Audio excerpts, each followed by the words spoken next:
ऑफिसची कामं उरकून घरी गेलं की घरची काही कामं माझी आतुरतेने वाट पाहतच असतात आणि ती गप गुमान करण्यातच आनंद आहे बरं का.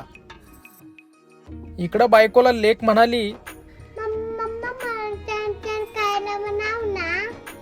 तुझ्या पप्पाने चांगलीच सवय लावली आहे तुला. चांगलं खाण्याची सवय लावली. चला मग मदत करा.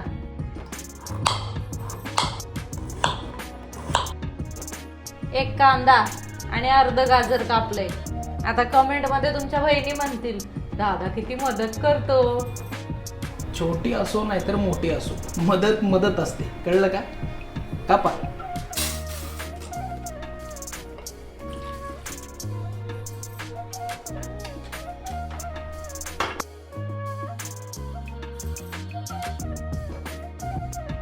बायकोच्या रिॲक्शन पेक्षा लेकीची रिॲक्शन लय भारी.